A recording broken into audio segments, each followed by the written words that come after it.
जब हनुमान जी ने सोने की लंका जलाई तो उसका सोना पिघल कर कहाँ गया? आखिर क्या है उस छुपे हुए सोने का असली रहस्य? दोस्तों, स्वागत है आपका हमारे चैनल पर। चलिए अब शुरू करते हैं वीडियो। लेकिन वीडियो में आगे बढ़ने से पहले हमारे चैनल को सब्सक्राइब अवश्य करें और बेल आइकन जरूर दबाएं। दोस्तों, रामायण सिर्फ एक महाकाव्य नहीं बल्कि हिंदुओं का इतिहास है जो हमें जीवन जीने का तरीका बताता है और हमें ये शिक्षा भी देता है कभी भी धर्म के आगे झुकना नहीं चाहिए। जैसे प्रभु श्री राम ने समुद्र पार कर रावण से युद्ध किया और माता सीता को अधर्मी रावण की कैद से मुक्त करवाया। लेकिन क्या कभी आपने सोचा है कि लंका दहन के बाद आखिर वो सोना पिघल कर कहाँ गया? आखिर रावण ने ये सोने की लंका किससे छीनी थी? ये सोने की लंका किसकी थी और इसमें कितना सोना भरा हुआ था? इन सभी सवालों के जवाब मिलेंगे इस वीडियो में, इसीलिए इस वीडियो को अंत तक जरूर देखिएगा।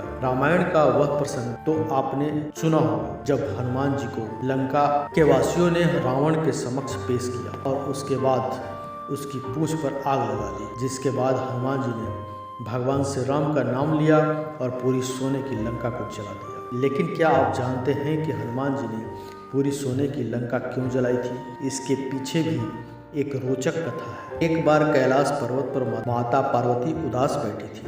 तब भगवान शिव ने उनके उदासी का कारण पूछा। माता पार्वती ने कहा, हमें इस खुले कैलाश में सोना पड़ता है जहाँ दिन भर आपके भक्त और आपके गण शोर मचाते रहते हैं। लक्ष्मी का बैकुंठ धाम देखिए कितना भव्य है। मैंने आपसे कभी कुछ नहीं मांगा, लेकिन आज मैं आपसे एक भव्य भवन की मांग कर रही हूँ जहाँ मैं आपके साथ अकेले में कुछ पल बिता सकूं। तब भगवान शिव जी मुस्कुराए और बोले, ठीक है, और मैं आपके लिए भव्य भवन का निर्माण करवाऊंगा। ये सुनकर माता पार्वती खुश हुई। भगवान शिव ने भगवान विश्वकर्मा को भवन निर्माण का कार्य दिया। अब माता पार्वती भव्य भवन के बन जाने का बेसब्री से इंतजार करने लगे। भगवान शिव के आदेश के बाद भगवान विश्वकर्मा ने एक ऐसे महल का निर्माण किया जो काफी भव्य और वैभवशाली था।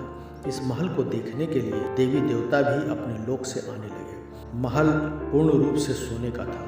कहते हैं रात में इसकी चमक से लंका चमकती थी। अपने नए घर के निर्माण से माता पार्वती काफी प्रसन्न थी। उन्होंने सभी देवी देवताओं, ऋषि मुनियों, गंधर्वों को महल में निमंत्रण दिया। सोने की महल की वास्तु प्रतिष्ठा की पूजा के लिए अब एक ब्राह्मण की जरूरत थी। उस समय रावण के पिता ऋषि विश्वकर्मा को बुलाया गया, लेकिन पूजा के दौरान ही ऋषि विश्वकर्मा को इस सोने की लंका से प्रेम हो गया और जब दान देने की बारी आई तब ऋषि विश्वकर्मा पूरी की पूरी लंका ही मांगी। ऐसे में भगवान शिव ने पूरी की पूरी लंका उन्हें दान में दे दी। इस पर माता पार्वती भी रुष्ट हो गई और उन्होंने जाते जाते एक श्राप दिया कि आने वाले समय में जिस लंका में मैं नहीं रह पाई उस लंका में कोई भी नहीं रह पाएगा और ये सोने की लंका की प्रतिष्ठा चूर चूर हो जाएगी। जब विश्वकर्मा ने कुबेर को यह लंका सौंप दी, इसके बाद रावण ने अपने ही भाई कुबेर को युद्ध में परास्त कर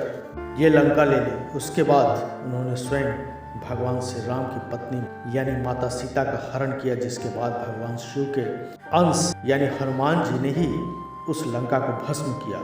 और जब भगवान हनुमान ने उस सोने की लंका को जलाया तो वो सोना आखिर पिघल कर कहाँ गया? इसका वर्णन तुलसीदास जी ने रामचरितमानस में बिल्कुल साफ साफ किया है कि हनुमान जी जब लंका दहन कर रहे थे, परमात्मा की कृपा से 49 प्रकार की हवाएं चली थी, जिनके सहयोग से सोने की लंका जलकर भस्म यानी राख में बदल गई। तो 49 प्रकार की वायु के अपने अलग अलग गुण थे, जिनके सहयोग से सोना जलकर राख में बदल गया। और जब हवा चली तो राख भी उड़कर लंका के महासागर में शामिल हो गई। तो अगली बार अगर आपसे कोई पूछे कि आखिर जब भगवान हनुमान जी ने सोने की लंका जला दी थी तो सोना तो पिघलता है, जलता थोड़ी है, तो आखिर वो सोना कहाँ गया? तुलसीदास जी द्वारा लिखित रामचरितमानस की खास चौपाइयों का उन्हें ज्ञान अवश्य दीजिएगा। अगर ये वीडियो आपको अच्छी लगे तो लाइक कीजिए, हमारे चैनल को सब्सक्राइब कीजिए, ज़्यादा से ज़्यादा शेयर कीजिए। मिलते हैं अगली वीडियो में एक नई कहानी के साथ। धन्यवाद।